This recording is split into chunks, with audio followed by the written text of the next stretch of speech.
الحمد لله نحمده ونستعينه ونستغفره ونعوذ بالله من شرور انفسنا ومن سيئات اعمالنا من يهده الله فلا مضل له ومن يضلل فلا هادي له واشهد ان لا اله الا الله وحده لا شريك له واشهد ان محمدا عبده ورسوله اما بعد எல்லாம் உள்ள அல்லாஹ்வின் கண்ணியமிக்க அடியார்களே, தமிழ்நாடு தௌஹீத் ஜமாத் புதுக்கோட்டை மாவட்டம் கிருஷ்ணாதிபட்டினம் கிளையின் சார்பாக வாராந்திர பயான் நடைபெறுகிறது.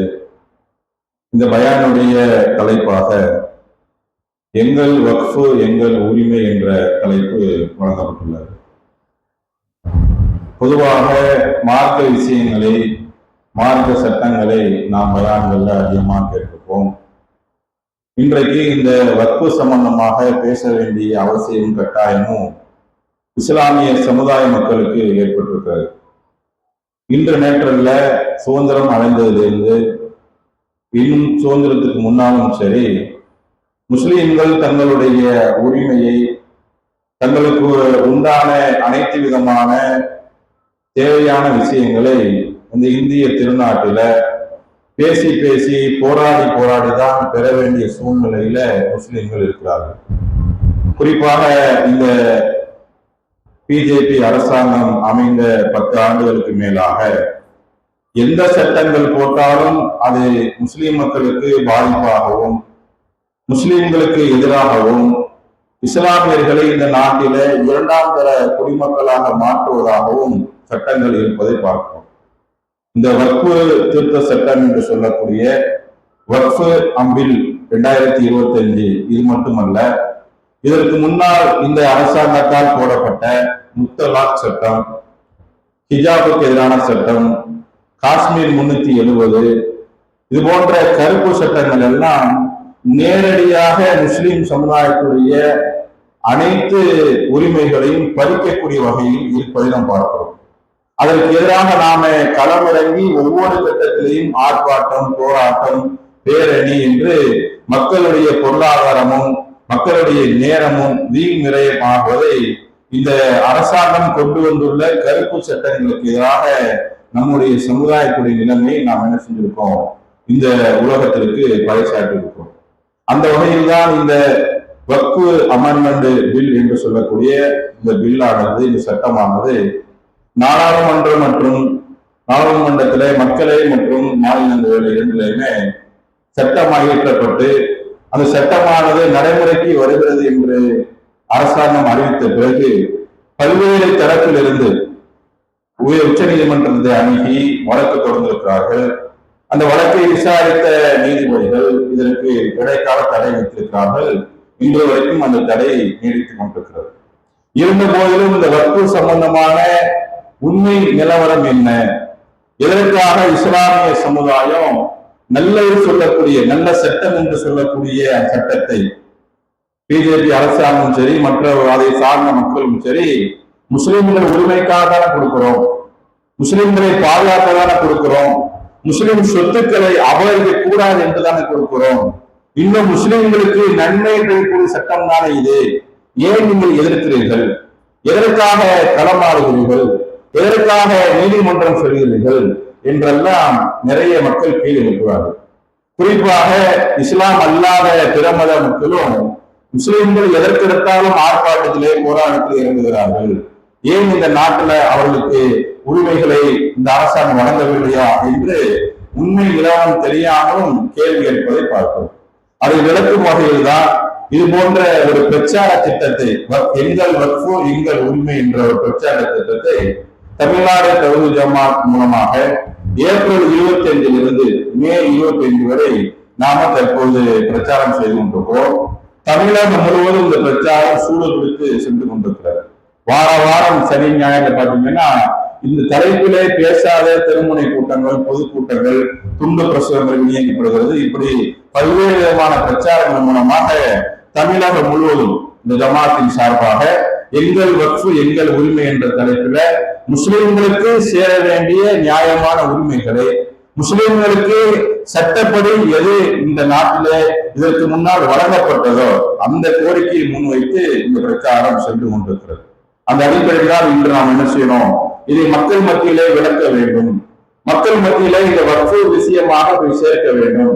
குறிப்பாக இஸ்லாமிய மக்களுக்கும் நிறைய பேருக்கு என்ன செய்யல, சட்டத்துடைய நோக்கமும் இதனுடைய அனைத்து விதமான தன்மைகளும் தெரியாமல் இருக்கிறது என்பதை நாம் விளங்கி கொண்டு இந்த பிரச்சாரத்தை கையில் எடுத்திருக்கிறோம்.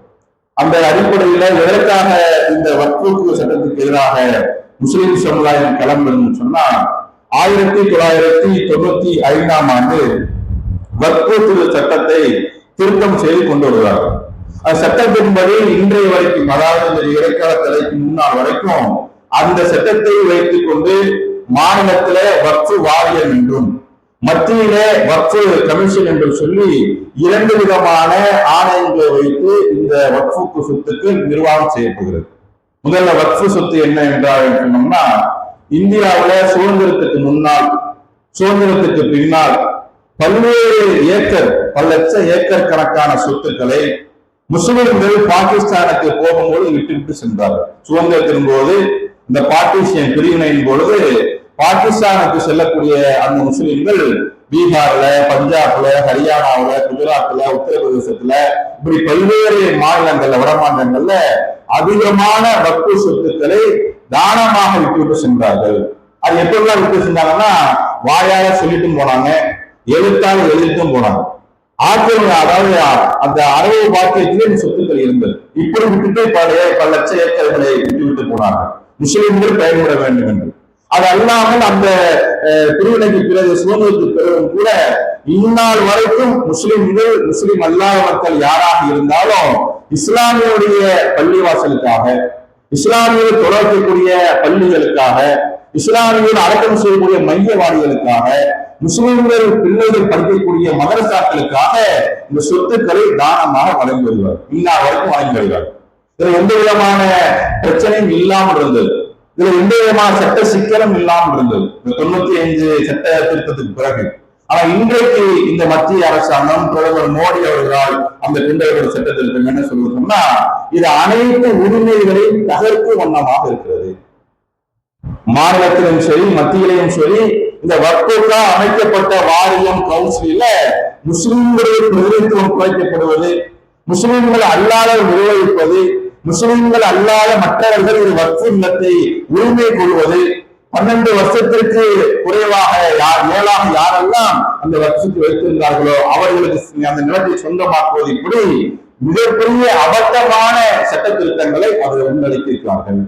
அதுதான் பாத்தீங்கன்னா, அன்னைக்கு முஸ்லிம்கள் மட்டும் என்ன செய்யல, பெருவாரியாக அதை எதிர்க்கல, நாடு முழுவதும் உள்ள முற்போக்கு சிந்தனையாளர்கள், அரசியல் கட்சி தலைவர்கள், சமூகத்தின் மீது அக்கறை கொண்ட சமூக ஆர்வலர்கள் அனைவருமே இதற்கு எதிராக கண்டனத்தை தெரிவித்துள்ளார்கள்.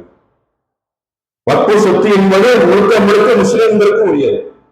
வக்ஃபுடைய நிலங்கள் அனைத்துமே முஸ்லிம் மக்கள் பயன்படுத்தக்கூடியது. இந்த வக்ஃபு சொத்துக்களை முஸ்லிம்கள் பள்ளிவாசலுக்காக, மையவாடிக்காக, மதரசாக்களுக்காக, நல்ல காரியங்களுக்காக, ஒரு ஊர்ல அனைத்து சமுதாய மக்களும் பயன்படும் அளவில் கூட சில கட்டடங்களை, சமுதாய கூடங்களை கட்டி வருகிறார்கள். அந்த அனைத்து விதமான வேலைகளுக்கும் இந்த வக்ஃபு சொத்துக்கள் பயன்படக்கூடிய வகையில் இருக்கும் பொழுது, அந்த வக்ஃபு சொத்துக்களை நிர்வகிக்கக்கூடிய தகுதி யாருக்கு இருக்கிறது? நிர்வகிக்கக்கூடிய உரிமை யாருக்கு இருக்கிறது? வக்ஃபு என்ற ஒரு சொத்து. இந்த வக்ஃபு எதிரப்பா வருது? முஸ்லிம்களுடைய ஆட்சியில வருது, முஸ்லிம்களுடைய தனி உரிமையில வருது, முஸ்லிம்கள் கொடுக்கப்பட்ட சட்டத்திருத்த உரிமையில வருகிறது. அதை யார் அப்படி நிர்வாகம் பண்ணணும்? வக்ஃபு சொத்துக்கள் முஸ்லிம்களுக்கு சொந்தமாக ஒன்று ஆகிவிட்டால், முஸ்லிம்களுடைய சமுதாய நலனுக்காக பயன்படக்கூடிய ஆகிவிட்டால், அது யாரை நிர்வாகம் பண்ணணும்? யார் அதை கண்காணிக்கணும்? யார் அதை தேர்வு எடுக்கணும்? யார் அதை பராமரிக்கணும்? யார் அதை எல்லா சமுதாய மக்களுக்கும் பயன்பட வகைகளை, முஸ்லிம்களுக்கு பயன்பட வகைகளை சரிசமமாக அதை செய்ய வேண்டிய நிலையில் உண்டாகும் சொன்னா முஸ்லிம்களுக்கு தேவை யாரும் இல்லை. இப்படித்தான் இந்நாள் வரைக்கும் சொத்துக்குரிய அந்த அனைத்து விஷயங்களும் பராமரிக்கப்பட்டது. மாநில வக்ஃபு வாரியமும் சரி, மத்திய வக்ஃபு கவுன்சிலும் சரி, இரண்டுமே இந்த அடிப்படையில் தான் இதுவரை இயங்கியிருந்தது. அப்படி இயங்கியிருந்த அந்த சட்டங்களை மாற்றி அமைக்கிறோம், முஸ்லிம்களுக்கு உரிமை பெற நாங்கள் வருகிறோம், முஸ்லிம்களை சொத்துக்களை பாதுகாக்கிறோம், அபகரிப்பு நிலங்களை மீட்டுத் தருகிறோம் என்ற முதலை கண்ணீரை மத்திய அரசாங்கம் அடித்து இந்த சட்ட திருத்தத்தை கொண்டு வந்திருக்கிறது. அப்படி கொண்டு வந்ததுனால முஸ்லிம்கள் இந்த வக்கு சொத்துக்களை முன்பு போல ஏற்கனவே இருந்தது போல பயன்படுத்த முடியுமா, நிர்வகிக்க முடியுமா, அதில் அவர் உரிமை பெற முடியுமா, அந்த நிலைமையை அவர்கள் கண்காணிக்க முடியுமா, சேமிக்க முடியுமா கேட்டா இல்லாமல் அது ஆக்கப்பட்டிருக்கிறது. முற்றிலும் கிடையாது. ஏன் நம்ம விளக்கம் சொல்றாங்க, முஸ்லிம்கள் இல்லாமே அந்த வாரியம் வந்துருமா, முஸ்லிம்கள் இல்லாமே அந்த கவுன்சில் வந்துருமா? மாநிலத்துல அந்த வக்ஃபுக்கான வாரியத்துல 11 நபர்கள் இருக்க வேண்டும். ஒவ்வொரு மாநிலத்திலும் வக்ஃபு வாரியம் இருக்கிறது. அந்த மாநிலத்துடைய பிரதிநிதி எத்தனை பேர் என்றால் 11 பேர். மத்தியில் எத்தனை பேர்? 22 பேர். மத்தியில் உள்ள வக்ஃபு கவுன்சிலுக்கு 22 பேர், மாநிலத்தில் உள்ள வக்ஃபு வாரியத்துக்கு 11 பேர். இந்த 11, 22 என்ற நண்பர்ல பாத்தீங்கன்னா பெரும்பாலும் முஸ்லிம்கள் முழுக்க இருந்தார்கள். இதற்கு இருக்கிறார்கள். இறுதி சொத்துக்கள் சரியாக பராமரிக்கப்படுகிறது, சொத்துக்கள் சரியாக கண்காணிக்கப்படுகிறது. ஆனால் இன்றைக்கு திருத்தம் என்று கொண்டு வரும் வகையில திருத்தத்தை கொண்டு வராமல் இந்த திருத்தத்தினால் முஸ்லிம்களுக்கு பேர் ஆபத்தை, பேர் அழிவை, உரிமை பறிக்கும் செயலை மத்திய அரசாங்கம் செய்திருக்கிறது. அதைத்தான் இன்னைக்கு வீதியில் இறங்குறோம், அதுக்குத்தான் இன்னைக்கு உச்ச நீதிமன்றத்தில் நாடுகிறோம், அதுக்குத்தான் இன்னைக்கு பிரச்சார திட்டங்கள் மூலமாக ஊர் முழுக்க பேசிக் கொண்டிருக்கிறோம். என்னென்ன திருத்தம் வந்துடும் பாருங்களேன். ஏன்னா அந்த திருத்தங்கள் தெரிந்திருந்தாலா மக்களாக இப்படி இருக்கிறதா என்று என்ன செய்வார்கள், அது விளங்கிக் கொள்வார்கள். முதலாவது திருத்தம், முஸ்லிம் அல்லாதவர்கள் வக்ஃபு கவுன்சிலில் இடம்பெறலாம். 11 பேர் இந்த கவுன்சில்ல இருக்கிறாங்க, 22 பேர் இருக்கிறாங்கன்னா அந்த மத்தியில அந்த 22 பேர்ல மெஜாரிட்டியாக 12 பேர் முஸ்லிம் அல்லாத மக்கள் இருக்கலாம். எங்க மத்தியில 22 பேர்ல ஒரு முடிவு இருக்கிறாங்க, பெரும்பான்மை கேட்கிறாங்க. இப்ப நீங்க ஓட்டு கொடுத்தா தேர்ந்தெடுத்தாங்க, அந்த இடத்துக்கு கொண்டு வந்தாங்க. மாநிலங்களவையிலையும் மக்களவையிலையும் ஓட்டு போடுறாங்க. இரவு நள்ளிரவு 2 மணி வரை ஓட்டு நடக்கிறது, வாழம் வருகிறது. 2 மணி வரை நள்ளிரவு சட்டத்தை பற்றி பேசி அவசர திட்டத்தை கொண்டு வர வேண்டிய அவசியம் என்னன்னு தெரியல. தீவிரவாதம் நடக்கிற நாட்டுல எத்தனை கொலை நடக்கிறது, நாட்டுடைய பாதுகாப்பை அச்சுறுத்தல் இருக்கிறது. அதற்கு 2 மணி வரை நாடாளுமன்றம் கூடியிருக்கிறதா? அதற்கு மக்களவை மாநிலங்களை இது மாதிரி பேசியிருக்கிற வாதங்களை அமைதியாக எந்த தொந்தரவும் இல்லாமல் இந்திய சொத்துக்களை நாங்களே பராமரிக்கக்கூடிய அந்த வக்ஃபை திடீரென்று சட்ட திருத்தம் என்று கொண்டு வந்து அதற்கு இவ்வளவு அறவைகளை ஏற்படுத்தி இதை கொண்டு வருவார்கள். அதில் ஓட்டு நடத்துகிறார்கள், வாக்கு என்ன செய்வது, பெரும்பான்மை வருகிறது. இதே மாதிரி ஒவ்வொரு விஷயத்தையும் பாருங்க, மத்தியிலும் சரி மாநிலத்திலும் சரி இந்த வக்ஃபு வாரியத்திலையும் கவுன்சிலையும் ஒவ்வொரு முடிவு எடுக்கிறார்கள். அந்த முடிவு எடுக்கணும் யாரு மெஜாரிட்டியா வருவாங்க? 17 பேர் இங்க மாநிலத்தில் இருக்க வேண்டும் என்றால் 7 பேர் முஸ்லீம் அல்லாதவர், 7 பேர் மெஜாரிட்டி ஆயிடுச்ச. அப்ப 22 பேர் மத்தியில் இருக்க வேண்டும் என்றால் 12 பேர் முஸ்லீம் அல்லாதவர் மெஜாரிட்டி ஆயிடுச்ச. முஸ்லிம் அல்லாதவர்கள் இந்த முஸ்லிமுடைய சொத்துக்களை எப்படி பராமரிக்க முடியும்? முஸ்லிம் அல்லாதவர்கள் முஸ்லிமுடைய சொத்துக்களை எப்படி நிறைவேற்ற முடியும்? இது வேறு மதங்களுக்கு வேறு வேறு விஷயங்களுக்கு இதை பொருத்தி பார்க்க முடியுமா? நீங்க அப்படி செய்திருக்கிறீங்களா? நடைமுறை இருக்கிறதா? இந்திய அறநிலையத்துறை இருக்கிறது, கிறிஸ்தவர்களுக்கு நலத்துறை இருக்கிறது. அந்த துறைகள் எல்லாம் முஸ்லிம் அல்லாதவர்கள் ஒரு நிர்வாகியை அங்கே போட முடியுமா? ஒரு பேர் என்ற முஸ்லிம் என்ற பேருல ஒரு நிர்வாகியை ஒரு ஊர்ல நிரூபிக்கிறாங்க. தஞ்சாவூர் மாவட்டம் பாபநாசத்துல ஒரு கோயில் நிர்வாகத்துல நம்ம இதெல்லாம் பேசும்பொழுது இந்து மக்களுக்கோ கிறிஸ்தவ மக்களுக்கோ நம்ம எதிராக பேசல. இந்து மக்களுக்கு கிறிஸ்தவ மக்களுக்கு உரிமைக்காக சேர்த்தே பேசுவோம். இந்த உரையோட கடைசியில சொல்லி காட்டுறேன். அப்ப பாபநாசத்துல ஒரு நக்கீஸ் கான் என்று சொல்லக்கூடிய ஒரு இந்து அறநிலையத்துறை நிர்வாகியா போடுறாங்க. அறநிலையத்துறை என்றால் கோயில் நிர்வாகிக்கூடியவர். அந்த நிர்வாகியை கூறும்பொழுது உடனே நம்ம ஐயா எச்சிராஜா வர்றாங்க பேஸ்புக்ல, வாட்ஸ்அப்ல, சமூகத்துல வந்து என்ன போடுறாரு, எப்படி இந்து அறநிலையத்துறையில ஒரு முஸ்லீம் நிர்வகிக்க முடியும்? அப்படி முஸ்லிமுக்கு எப்படி இந்துடைய அறநிலையத்துறை பற்றி தெரியும், சட்டங்கள் தெரியும் என்று கேள்வி கேட்கிறார். நாமளும் வரவேற்கிறோம், மாற்றுக்கிறது இல்லை. அந்த நர்கீஸ் கான் என்று சொல்லக்கூடிய முஸ்லிமே உண்மையை பார்த்தா கிடையாது. பேர் என்பது நர்கீஸ் கானே. அவர் கேட்க நானும் இந்துதான்ப்பா, கட்சி ராஜாவுக்கு பிஜேபி ஆளுன்னு சொல்றாரு. நான் இந்துதான். நான் பிறக்கும் போது என்னுடைய அந்த பிரசவத்தின் போது நான் கஷ்டப்பட்டு அந்த பிறக்கிற சமயத்துல அதற்கு உதவியாக இருந்த ஒரு மருத்துவரோ ஒரு செவிலியரோ நர்கீஸ் கான் என்று பெயர் வச்சிருந்தாங்க. அதுக்கு இந்த பிரசவம் சரியா நடக்கிறதுக்கு உதவி செய்த அந்த நர்கீஸ்க்கு அந்த செவிலியருக்கு ஒரு பேரை என்னுடைய தாய் தந்தை எனக்கு சுட்டி விட்டார்கள். நான் இல்லை, அப்பா இல்லை, அம்மா இல்லை, என் குடும்பம் வாழது வாழியாக என் சந்தை அனைத்தும் இந்துவாக இருக்கு சொல்லி அவர் பேட்டி கொடுப்பதை பார்க்கலாம். அதை எடுத்துக்கொண்டு வருகிறார். ஒரு பேர்ல முஸ்லீம் பேர் இருந்தா கூட எதிர்க்கிறீங்கள அந்த அரைமை துறையில. ஆனால் முஸ்லீம்களுடைய வர்க்கு சொத்துல வர்க்குவாருக்கு மட்டும் முஸ்லீம் அல்லாத வர வேண்டும். இது மட்டுமல்ல, இன்னைக்கு இந்தியாவுல இந்த மாதிரி விஷயம் மட்டும் இல்ல, எல்லா விஷயத்திலும் முஸ்லீம்கள் தங்களுடைய மனசாட்சிக்கு மேலே சகிப்புத்தன்மையோடு வாழ்ந்து கொண்டிருக்காங்க.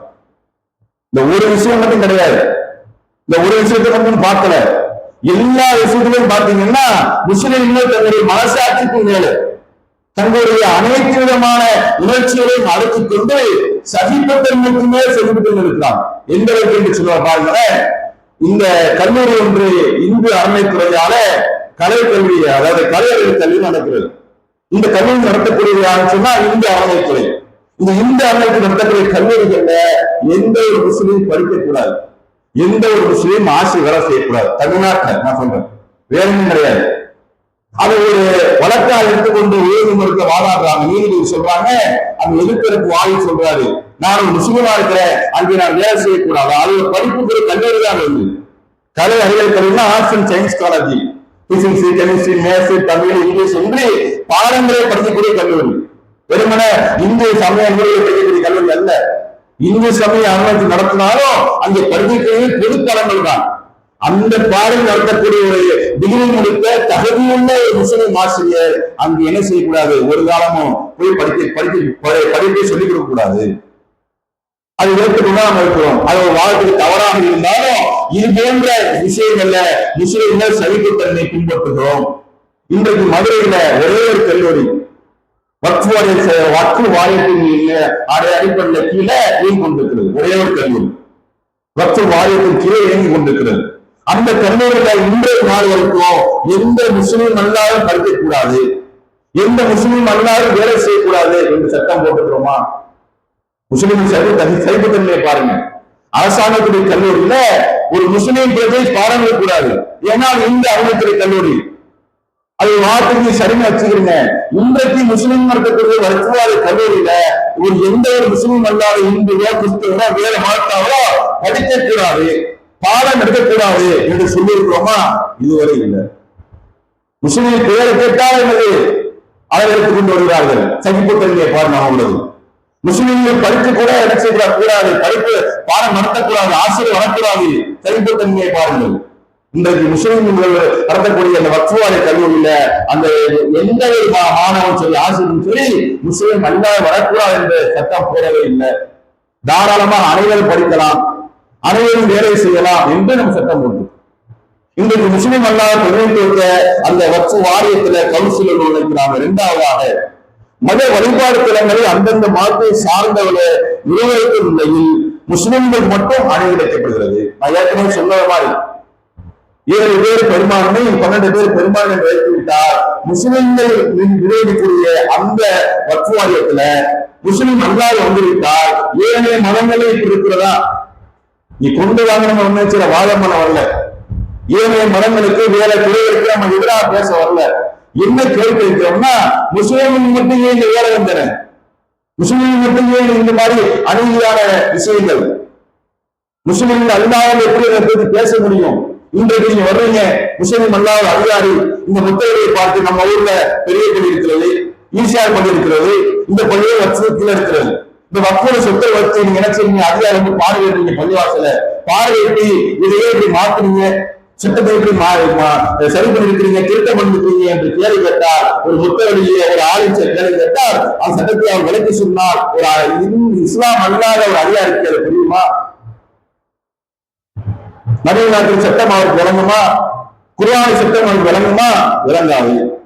அப்ப இஸ்லாத்திற்கு உள்ள மக்களுக்கு தான் அவர் சட்டமும் அவர்கள் ஏற்படும் நம்பிக்கை வைப்பதிலே அவர் செயல்படுவார்கள். நம்பிக்கை இல்லாத வேறு மக்கள் வந்தால் அவர்கள் என்ன கேள்வி கேட்பார்கள்? இஸ்லாமிய சட்டத்திற்கு எதிராக கேள்வி கேட்டால் அது நடைமுறைப்படுத்தக்கூடிய கட்டாயத்திற்கு முஸ்லிம் முத்தவணிகள் ஜமா தலைவர்கள் வந்து விடுவார்கள். அது இங்கே மார்க்கத்திற்கு எதிரானது. மத விவகாரத்துல மத உரிமையில ஒரு அநீதியை ஒரு அரசாங்கம் இப்படி செய்யலாம் என்ற ஒரு கேள்வி நியாயமான கேள்வி என்ன செய்யறோம் நாம முன்வைக்கிறோம். அது அல்லாமல் வக்ஃப் வாரிய கணக்கெடுப்பு, அந்த கணக்கில் பார்த்தீங்கன்னு சொன்னா வக்ஃப் வாரிய ஆணையருக்கே உரிமை இருந்தது. சொத்து எங்க ஊர்ல இருக்குது, எங்க இருக்கிறது, எத்தனை ஏக்கர் இருக்கிறது, எந்த ஊர்ல எந்த பஞ்சாயத்துல எவ்வளவு ஏக்கர் என்னவா இருக்கிறதுங்கிறத அந்த வக்ஃப் ஆணையரை கணக்கெடுப்பார். இன்னைக்கு அந்த உரிமை பறிக்கப்பட்டிருக்கிறது. அது யாரு கொடுக்கப்பட்டிருக்கிறது? மாவட்ட ஆட்சித்தலைவர் கொடுக்கப்பட்டிருக்கிறது, கலெக்டர் கொடுக்கப்பட்டிருக்கிறது. ஒவ்வொரு ஊர்ல சொத்துக்களையும் ஒவ்வொரு ஊர்ல உள்ள வக்ஃப் வாரிய அந்த நிலங்களையும் அந்த வக்ஃப் வாரியத்தின் ஆணையருக்கு அதை முழுமையா தெரியுமா? இல்ல மாவட்ட கலெக்டர் சொன்னாதான் அது முழுமையா கொடுமா? மாவட்ட கலெக்டரா உள்ளவங்க அரசியலுக்கு அப்பாற்பட்டவர்கள், ஆட்சி அதிகாரத்தில் உள்ளவங்க, மாற்று கருத்து இல்ல. அதிகாரத்தின் மேல அவங்க என்ன செய்வாங்க, நியாயமா நிறைவேற்றுவாங்க. ஆனா உள்ள உள்ள அனைத்து சட்டங்களையும் அவர்கள் புரிந்து கொண்டு வக்ஃப் வாரிய ஆணையரை போன்ற கணக்கெடுக்க முடியுமானா முடியாது. அந்த உரிமை பறிக்கப்படுகிறது. அது மட்டும் இல்ல, அடுத்ததாக பாத்தீங்கன்னா வக்ஃப் நிலத்தை அலைவல் செய்யும் உரிமை அதுவும் ஆட்சியில் வழங்கப்படுகிறது. அது அடுத்ததாக உரிமை கோரப்படும் வக்ஃப் நிலம் யாருக்கு என்பதை தீர்மானிக்கும் அதிகாரமும் ஆட்சியில் வழங்கப்படுகிறது. 2 பேர் சண்டை போடுறாங்க ஒரு நிலத்துக்காக, அது வக்ஃப் நிலமா இருக்கிறது. அந்த வக்ஃப் நிலத்தை யாருக்கு ஒப்படைக்க வேண்டும் என்ற முடிவை யார் எடுப்பாரா? மாவட்ட ஆட்சியர் தான் எடுப்பாரு.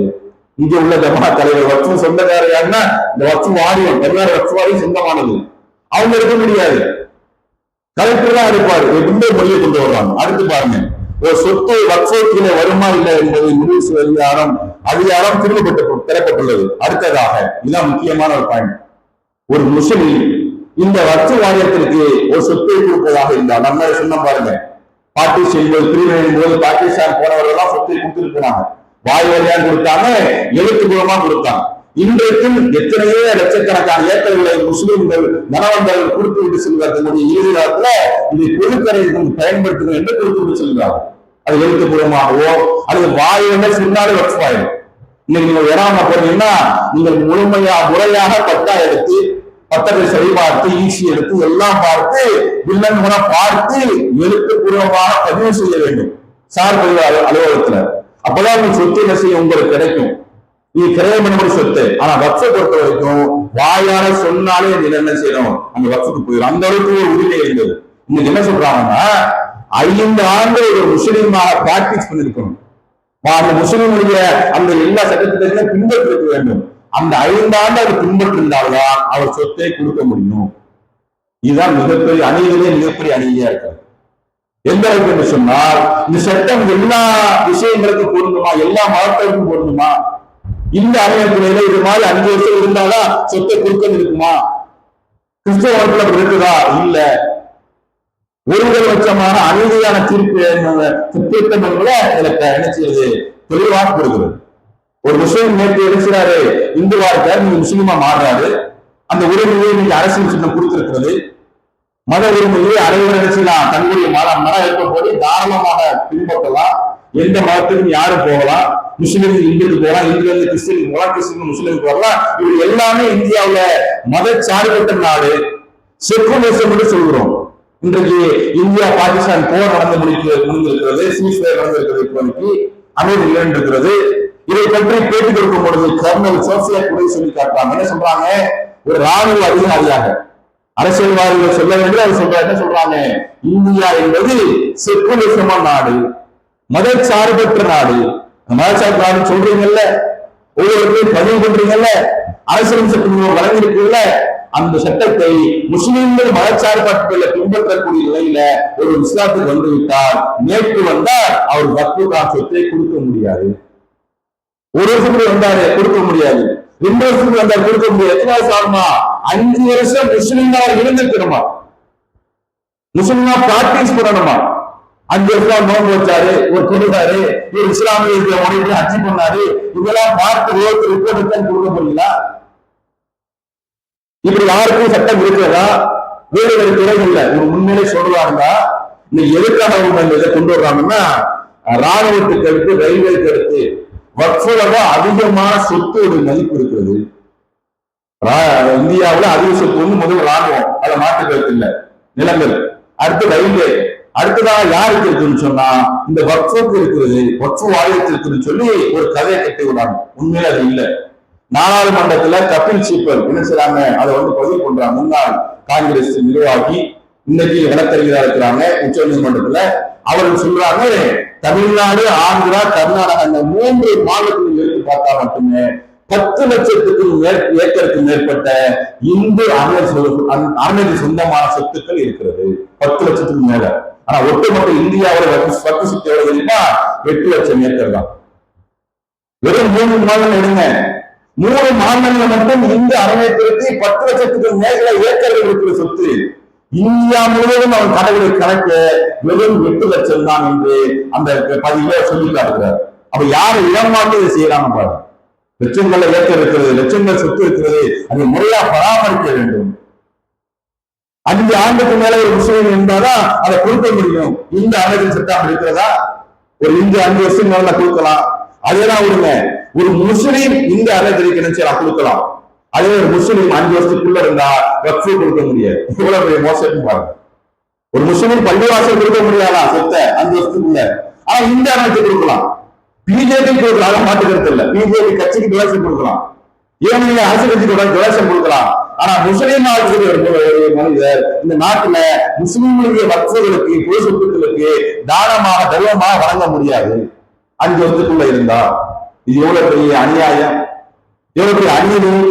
அடுத்து மேலாக 12 வருஷத்துக்கு மேல ஒருத்தர் வக்ஃபு சொத்தை அபகரித்திருந்தால், அதற்கு அந்த 12 வருஷத்துக்கு மேல அபகரித்திருந்தால் அது அவருக்கே சொந்தமானது. பஞ்சாப்ல, ஹரியானாவில, ஏன் நம்ம அம்பானியுடைய வீடு மும்பையில இருக்கு பாத்தீங்களா, 4000 கோடி நினைக்கிற மதிப்பு அட்டில்லா. அந்த வீட்டுடைய அந்த நிலம் நிலம் வக்ஃபு சொந்தமானது என்று இன்னைக்கு எடுக்கிறாங்க, சொல்லியிருக்கிறாங்க. 12 வருஷத்துக்கு மேலாச்சுன்னா அவரை எடுத்துக்கலாம். இன்னைக்கு வழக்கு நடக்குது அதுக்கு. இது மாதிரி பல இடங்கள் வக்ஃபு சொந்தமான இடங்கள் வழக்குல இருக்கிறது. குறிப்பா பஞ்சாப், குஜராத், ஹரியானாவில லட்சக்கணக்கான ஏக்கர்கள் 12 வருஷத்துக்கு மேல அபகரித்து வைத்திருக்கிறார்கள் முஸ்லிம் சொத்துக்களை. இதற்கு முன்னாடி ஆட்சி என்ன சொல்லுன்னு சொன்னா, இது மாதிரி எந்த விதமான திருத்தங்கள் இல்லை. 8 வருஷம் ஆனாலும் ஒரு முஸ்லீம் நினைச்சா ஒரு வக்ஃபு வாரியம் அந்த நிலத்தை கையப்படுத்தலாம் அபகரிப்பு தெரிந்தால். இன்றைக்கு அது கிடையாது. எந்த அளவுக்கு சொன்னா லிமிடேஷன் ஆட்கள் ஒண்ணு போடுறாங்க, வரைமுறை சட்ட திருத்தம் 1963. அந்த 63க்கு பிறகு நீங்க ஒருத்தர் உங்களை அடிச்சுட்டாங்க, ஒரு கொலை பண்ண வந்துட்டான், அதுக்கு கொலையே பண்ணிட்டாங்கன்னா 1 வருஷத்துக்கு நீங்க போய் நினைச்சு வழக்கு இருக்கணும் காவல்துறையில. 1 வருஷத்துக்கு மேல ஆகி வழக்கு கொடுத்தீங்கன்னா அந்த வழக்கு செல்லுபடி ஆகாது, எடுத்துக்கவே மாட்டாங்க. ஒருவர்கள் தாக்கினால், அடித்தால் என்ன ஒரு லிமிடேஷன் வரையறை, அதுக்கு புகார் கொடுக்கறதுக்கு 1 வருஷத்துக்குள்ளே புகார் கொடுக்கணும். 1 வருஷம் தாண்டி விட்டா அந்த புகாரை காவல்துறையோ நீதிமன்றம் ஏற்காது. மோசடி பண்ணிட்டாரு, பண மோசடி, உங்களுடைய சொத்துக்களை மோசடி செஞ்சுட்டாங்கன்னா 6 வருஷம். 6 வருஷத்துக்கு மேல நீங்க புகார் கொடுத்தீங்கன்னா காவல்துறை, நீதிமன்றம் சொத்தை காப்பாற்றி கொடுங்கன்னா முடியாதுன்றோம்.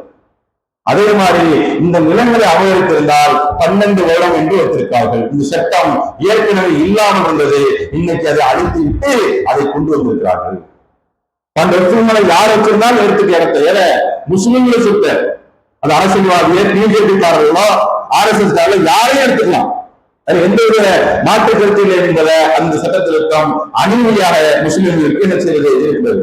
அடுத்ததாக வக்ஃபு நிலங்களை ஆக்கிரமித்துள்ள ரியல் எஸ்டேட் தொழிலதிபர்கள் பணங்களுக்கு என்ன செய்வது, இது மிகப்பெரிய வரப்பிரசாதமா இருக்குது. இந்த சட்டம் வச்சுக்கீங்கன்னா எல்லா ஊர்ல, தமிழ்நாடு மட்டுமல்ல இந்தியா முழுக்க உள்ள வக்ஃபு சொத்துக்களை இந்த ரியல் எஸ்டேட் செய்யக்கூடியவங்க பணம் முதலீடு சொன்னோம்ல, அம்பாவுடைய வீடு முதற்கொண்டு அனைத்துமே என்ன செய்வோம் அவங்களுக்கு போயிடும். போன போது என்ன ஆகும், பள்ளிவாசல் உங்க நிலம் இந்த கையப்படுத்த வருச்சுன்னா இந்த நிலம் எப்ப இந்த யாரும் நிலம், எத்தனை வருஷம் நீங்க இருக்கிறீங்க, இது இந்த நிலத்துடைய உரிமையாளர் யார், இப்ப எல்லாம் தோண்டி எடுத்து முஸ்லிம்களுடைய நிலத்தை, சொத்துக்களை, பள்ளிவாசலை, கபூர்ஸ்தானை, மதரசாவை பறிக்கக்கூடிய வேலை நினைச்சாங்க அந்த சட்டத்திட்டத்தின் மூலமா கொண்டு வருவாங்க.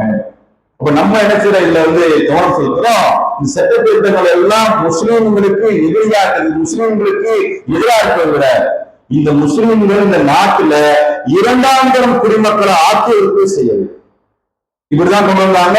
இந்த முஸ்லிம்களுக்கு நாங்கள் நன்மை செய்யறோம், முஸ்லிம்களுக்கு நாங்கள் உரிமை கோர்றோம், முஸ்லிம் பெண்களை பாதுகாக்க ஒரு முத்தலாக் என்ற சட்டத்தை கொண்டு வந்தார் மோடி.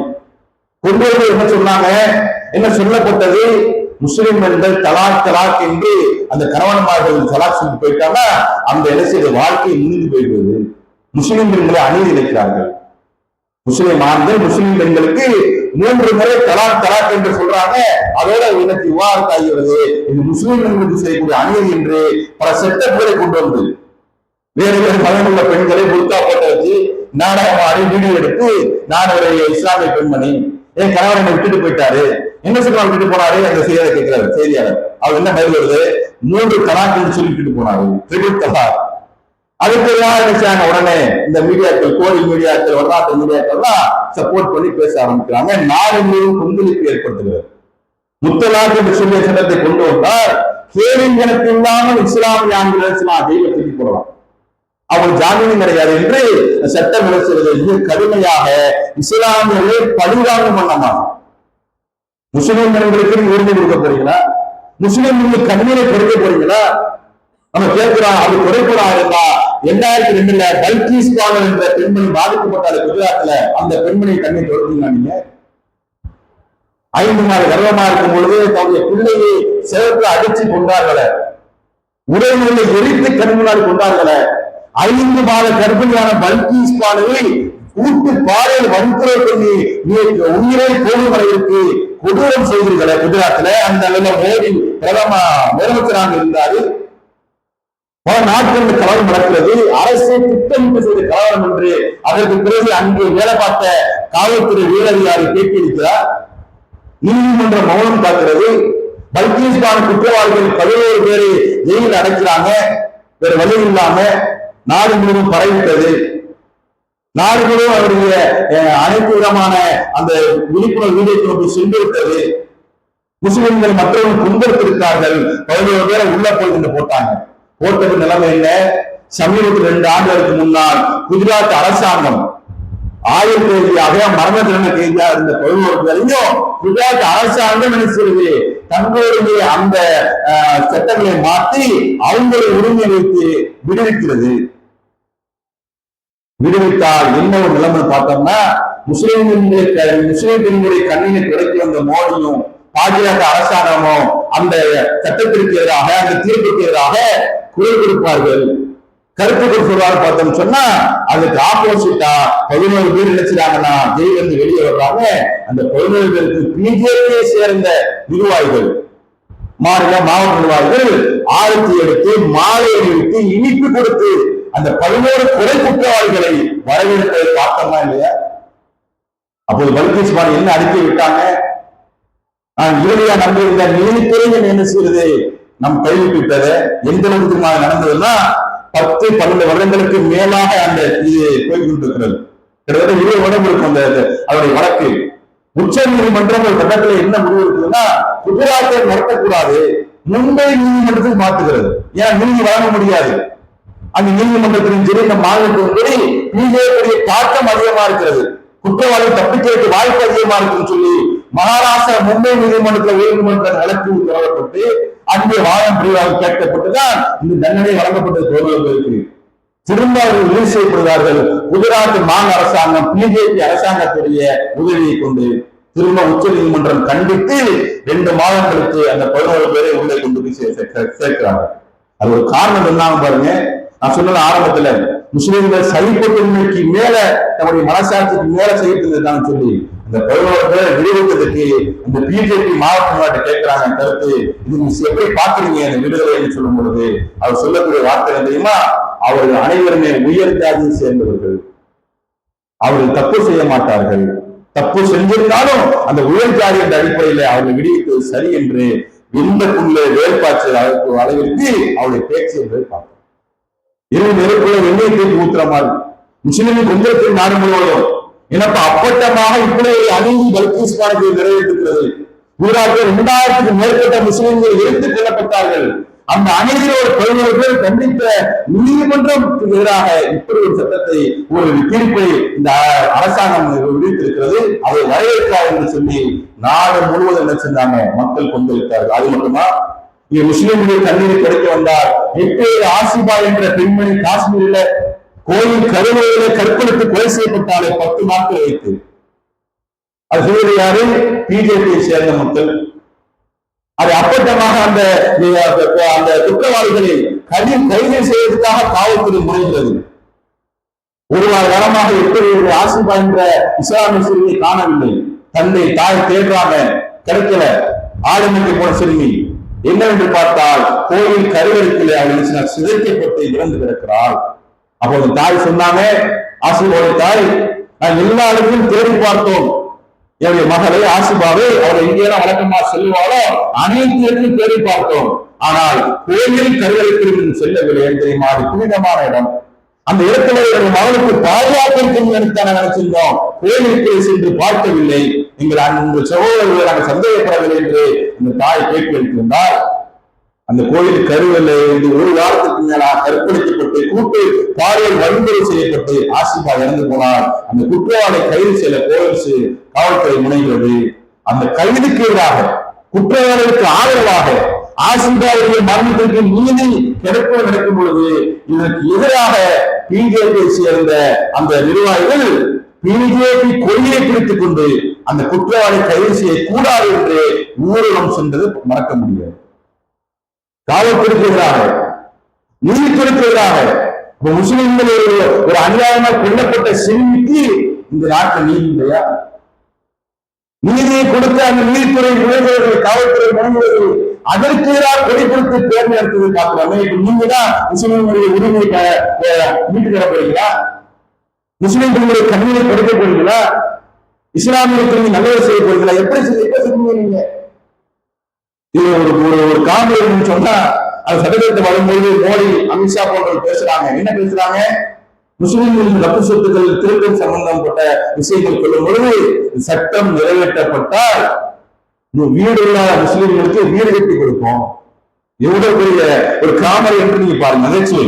ஏன் காமெடி சொல்றேன்னா, இன்றைக்கு குஜராத்தில் 300க்கும் மேற்பட்ட இஸ்லாமிய வீடுகள் இடிக்கப்பட்டிருக்கிறது. இன்றைக்கு தண்ணீர் மனித முஸ்லிம்கள் பேசியிருக்கிறார்கள். அந்த குஜராத் அரசாங்கத்துடைய அந்த மாநிலத்துடைய ஒரு சாலை விரிவாக்கம், நகர விரிவாக்கத்திற்காக 300க்கும் மேற்பட்ட வீடுகள், பள்ளிவாசல்கள் குஜராத் முஸ்லிம்களுடைய வீடு பள்ளிவாசல் இடிக்கப்படுவதாக, புல்டோசர் கொண்டு இடிக்கப்படுவதாக பேட்டியை பார்க்கிறோம். வரலாறு சில உண்மையான வீடுகளுக்கு கொண்டு வர பார்க்கிறோம். அது மட்டும்தான் ஊபியில, ஹரியானாவில, பீகார்ல, மத்திய பிரதேசத்துல, மகாராஷ்டிராவில எங்கெல்லாம் பிஜேபி ஆட்சி இருக்கிறதோ அங்கெல்லாம் அந்த பிஜேபி அரசாங்கத்தை ஒரு குரல் கொடுத்தால அந்த வீட்டு புல்டோசர் கொண்டு இடிக்கக்கூடிய கலாச்சாரம் எங்க இருக்கிறது? பிஜேபி அரசாங்கம் ஆளக்கூடிய மாநிலம் இருக்கிறது.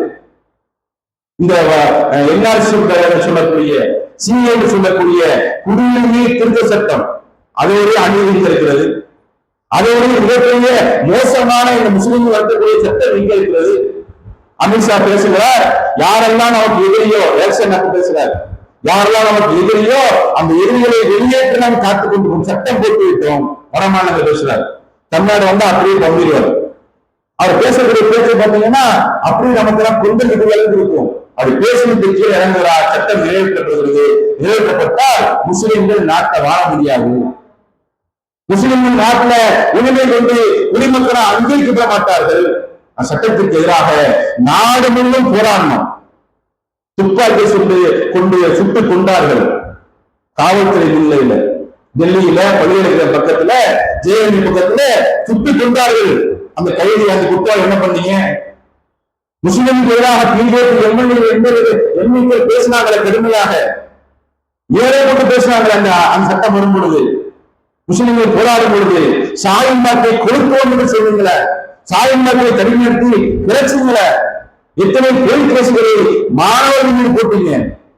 அதுல ஒரு மாணவி, அந்த பள்ளியிடத்துல மாணவி நினைச்சாங்க, டெல்லியில போராடுறாங்க, ஜேஎன்யூ பள்ளியிடத்துல மாணவி, இஸ்லாமிய மாணவி. அவங்க போராடக்கூடிய இந்த போராட்ட காட்சி மிகப்பெரிய அளவில் வழிகளாகிறது, வீடியோ வெளியே போகிறது. அந்த போற கொஞ்ச நேரத்துல பாத்தீங்கன்னா அந்த டெல்லி அரசாங்கம் பிஜேபி எல்லாம் இருக்கிறது, காவல்துறை, அவங்க போய் நினைச்சாங்கன்னா அந்த பெண்ணுடைய வீட்டை குண்டே வச்சு இடிக்கக்கூடிய காட்சியை பார்க்கிறோம். நிறைய மட்டும் மாத்திட்டாங்க. என்ன எப்படி நீ பேசுறீங்க, உங்க முஸ்லீமா இருக்கிறியா, உங்க வீடு இருக்காது.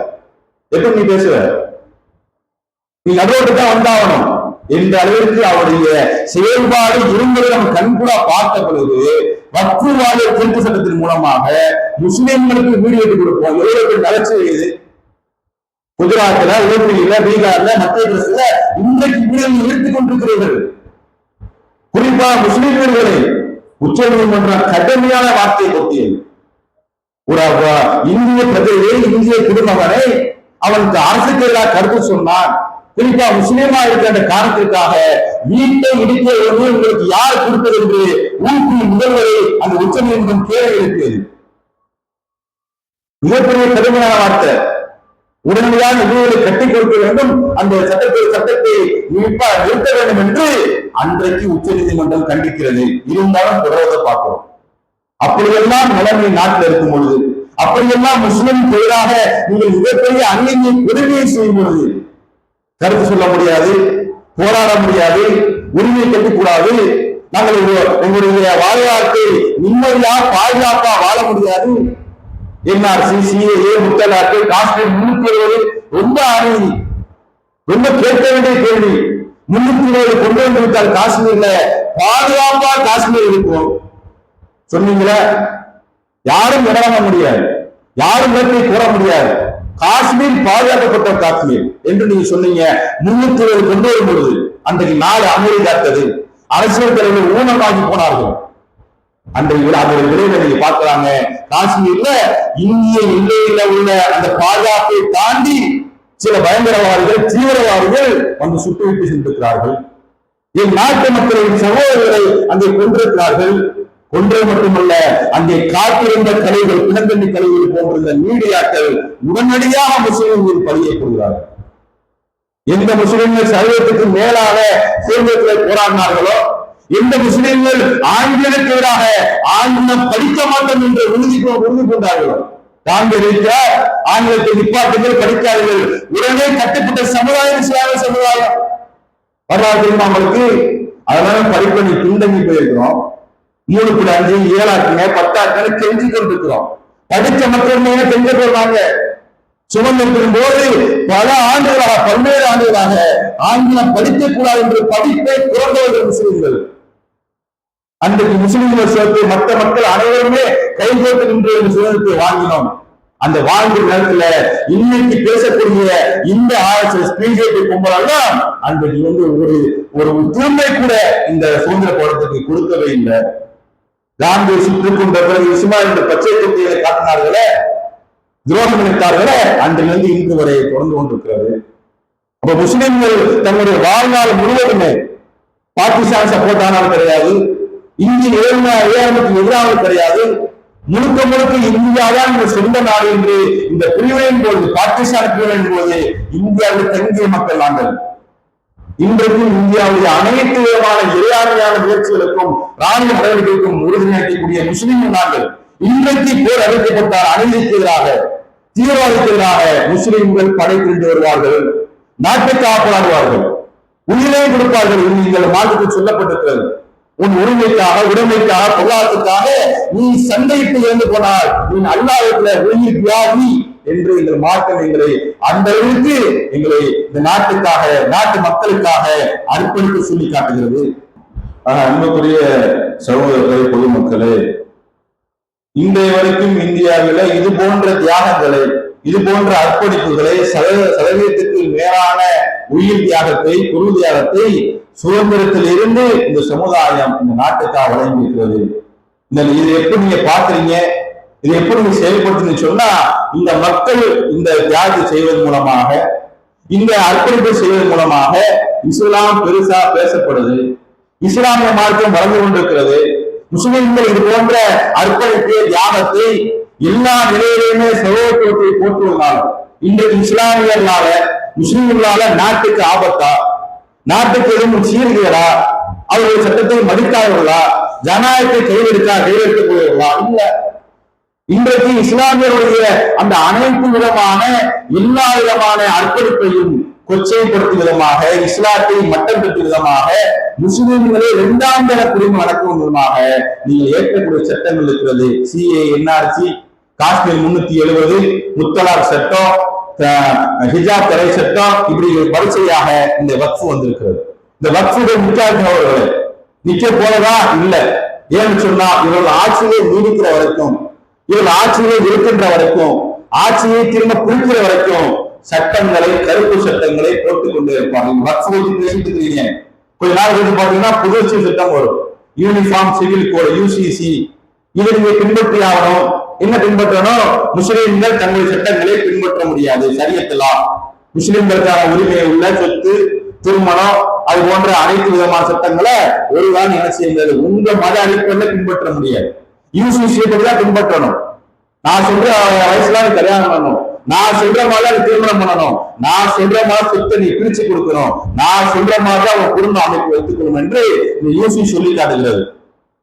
பிஜேபி ஆளக்கூடிய அந்த மாநிலத்தில் நினைச்சாங்க நிறைவேற்றி சட்டத்தை கொண்டு வந்திருக்கிறார்கள். ஒரு சான்றிலுக்கு என்ன எதிர்ப்பு பார்க்கறதுக்கு.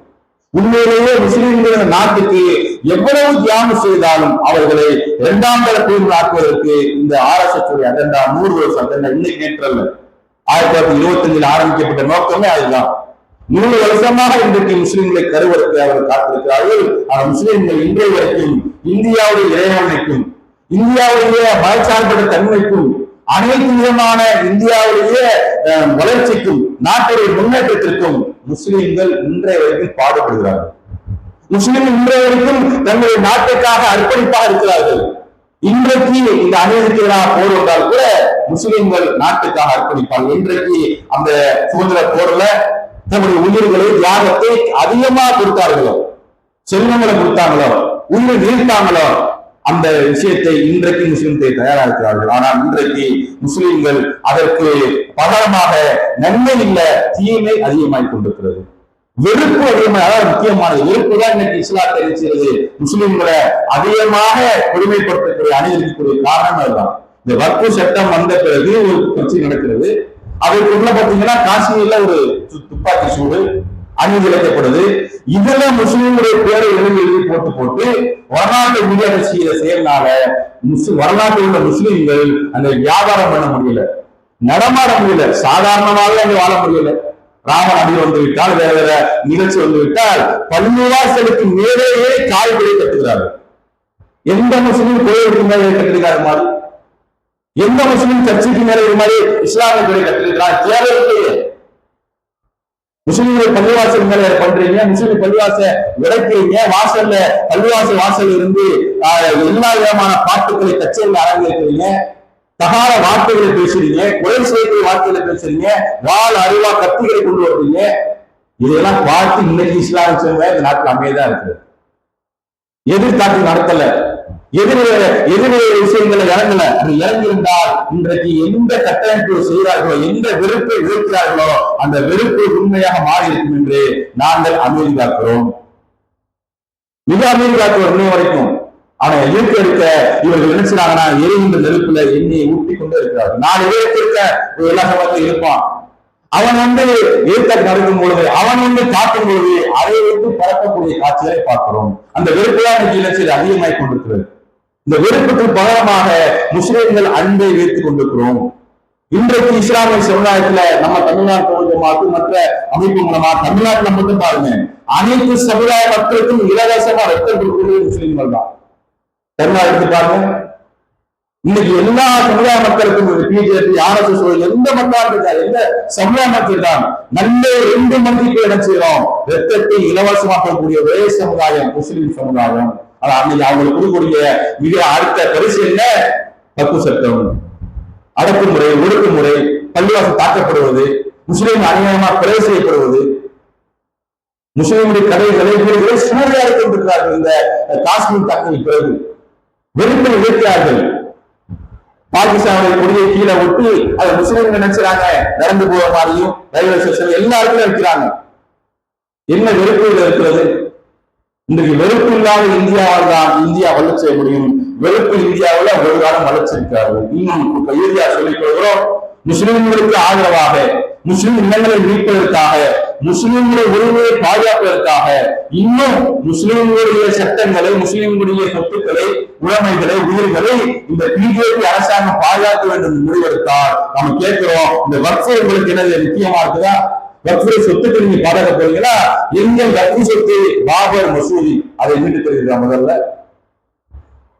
இந்த வக்ஃபு சொத்து பாபர் மசூதி, 500 ஆண்டுகள பள்ளிவாசல், ஜாமியா மசூதி, இன்னும் நிறைய சம்பளத்துள்ள மசூதி, மசூதிகளை காட்டலாம், பள்ளிவாசலை காட்டலாம்.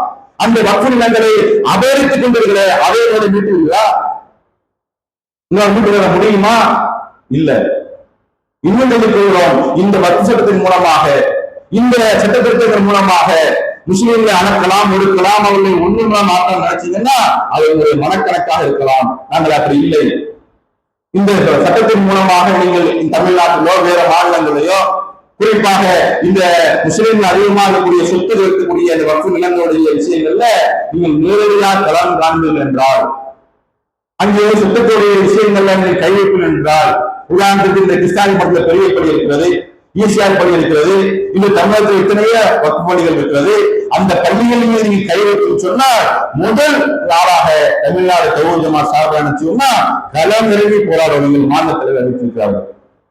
அவர் அறிவித்த அடிப்படையில முதல் நாளாக எந்த பள்ளி கை வைக்காமல் செய்தார். எங்களுக்குள்ள கருத்து வேறுபாடு இருக்கும், எங்களுக்குள்ள எவ்வளவோ 1000 சட்டங்களை பிரச்சனை இருக்கும், அதை நாங்கள் இறக்குமுறையில பேசிக் கொண்டிருப்போம். ஆனால் எங்களுடைய சமுதாயத்திலே பள்ளிவாசலே தர்காவில் எதையும் தான் செய்தார். நீங்கள் கை வைத்து விட்டால், அவருக்கு நினைத்தால் தமிழ்நாடு தௌஹீத் ஜமாஅத் சார்பாக முழுவதுமாக நிகழ்ச்சியோம் களம் இறங்கி எந்த இடத்துக்கும் ஜனநாயக முறையை நாங்கள் போராடுவதில் எந்த மாற்று கருத்து இல்லை. இந்த உச்ச நீதிமன்றத்தில் இந்த வழக்கானது இடையிலா தரையில் இருக்கிறது, விரிவில் இருக்கிறது. இதற்கு ஒருவே கொண்டு தீர்ப்பு வரும் பொழுது அந்த தீர்ப்பு அநீதியாக இருந்தால் சட்டத்தை மதிப்பு நடக்கிறோம். இன்னைக்கு என்ஆர்சி சிஏல முத்தலாக்குல காஷ்மீர் 370 இது போன்ற சட்டங்கள் அனைத்திலுமே நீதிமன்ற தீர்ப்பை மதித்து நடப்பது முஸ்லிம்கள். அது எந்த மாற்று கருத்து இல்லை. ஆனால் அந்த நீதி அநீதியாக்கப்பட்டால், இந்த கவர்மெண்டால், இந்த அரசாங்கத்தால் மிகப்பெரிய அழுத்தம் கொடுக்கப்பட்டு அந்த நீதிபதிகளுக்கு மிகப்பெரிய அழுத்தத்தின் காரணமாக அநீதியாக்கப்பட்டால் நாடு ஸ்தம்பிக்கிற வகையில ஆர்ப்பாட்டம் போராட்டங்களை முஸ்லீம்கள் நடத்துவார்கள். அதுல முதன்மையாக தமிழ்நாடு தௌஹீத் ஜமாஅத் இருக்கிறோம். எங்களுடைய உரிமைகளை, எங்களுடைய வக்ஃபு உரிமையை ஒரு காலம் விட்டு தர மாட்டோம். எங்கள் வக்ஃபு எங்கள் உரிமை என்ற அடிப்படையில நாடு முழுவதும் இந்த சட்ட திருத்தத்துக்கு எதிராக நாங்கள் போராடி கொண்டே இருப்போம். இது மட்டுமல்ல, யூசிசி வந்தாலும் சரி, திருமண என்ஆர்சி வந்தாலும் சரி, எத்தனை சட்டங்களை கொண்டு வந்தாலும் நாங்கள் முஸ்லிம்கள் நாட்டுடைய நீதிக்காக நிற்போம். சட்டங்களை பாதித்தால் கடுமையாக போடக்கூடியவர்களாக ஜனநாயக முறையிலே அதற்கான எதிர்ப்புகளை எங்களுடைய சக்திக்கு மீறி இருந்தாலும் செய்யக்கூடியவர்களாக இருப்போம் என்று தெரிவித்துக் கொள்கிறோம். இன்றளவிலும் முஸ்லிம்கள் நாட்டுக்கும், நாட்டுடைய இறையாண்மைக்கும், நாட்டுடைய பாதுகாப்பிற்கும் வளர்ச்சிக்கும் முக்கிய பங்காற்றிக் கொண்டிருக்கிறார்கள். அந்த அடிப்படையில காஷ்மீர் நடந்தக்கூடிய பிரச்சனைகளை கூட பார்த்தீங்கன்னா முஸ்லிம்களை காப்பாற்றிருக்கிறார்கள். இறந்து போன சகோதரி கணவனை வந்திருக்கிறார். அச்சகோதரி சொல்லி காட்டுகிறார், வெறுப்பை விட்டு விடுங்கள், காஷ்மீரையோ பாகிஸ்தானையோ முஸ்லிம்களே பேசாதீர்கள். என் கணவன் இறந்து விட்டார், அதற்கு காரணம் காஷ்மீர் முஸ்லீம் அல்ல, அதற்கு காரணம் பாகிஸ்தான்கள் இல்லை, அதுக்கு காரணம் முஸ்லிம் மக்களே கிடையாது. அதற்கு காரணம் பயங்கரவாதிகள், தீவிரவாதிகள்.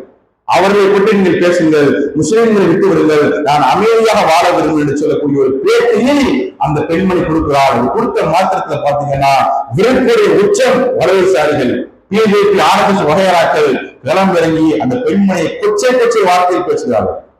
அவர் நடத்தை திட்டம் என்று பேசுகிறார்கள். கல்வியை படிக்கும் பொழுது வேற கிடக்கிறார்கள், என்னென்னமோ பேசுறாங்க. அது உச்சத்தை பாத்தீங்கன்னா அந்த பெண்மணி கண்ணி எடுத்து ஒரு பேட்டி எழுதக்கூடிய காட்சியை பார்க்கணும். எந்த அளவுக்கு மோசமாக போய் கொண்டிருக்கிறது. வெறுப்பை வைத்து வைத்து முஸ்லிம்களை பின்தங்கிடலாம், முஸ்லிம்களுக்கு எதிராக செய்யலாம் என்ற ஒரு விஷயத்தை கேட்டிருக்கிறீர்கள். ஒரு காலம் பலிக்காது. கடந்த காலங்கள் போல முஸ்லிம்கள் தன்னுடைய சுதந்திரத்துக்கு மேலாக அன்பையும் சைப்பத்தன்மையும் தியாகத்தையும் அதிகமாக வெளிப்படுத்துவார்கள். சட்டங்கள் நமக்கு எதிராக இருந்தால் அதற்கு எதிராக களமாடி ஜனநாயக தீர்ப்பை பெறக்கூடியவர்களாக முஸ்லிம்கள் இருப்பார்கள். அப்படிப்பட்ட பெரும் பாக்கியத்தை அல்லாஹ் நமக்கு தருவானா. இறுதியாக குறிப்பாக இப்ராஹிம் நபிக்கு தனித்து நின்று எப்படி அல்லாஹ் உதவி செய்தானோ அது போன்று சமுதாயத்திற்கு அதிகமாக உதவி செய்வார் என்ற அடிப்படையில் இறைவன் கோரிக்கை வைத்து இந்த ஒரு செய்கிறோம்.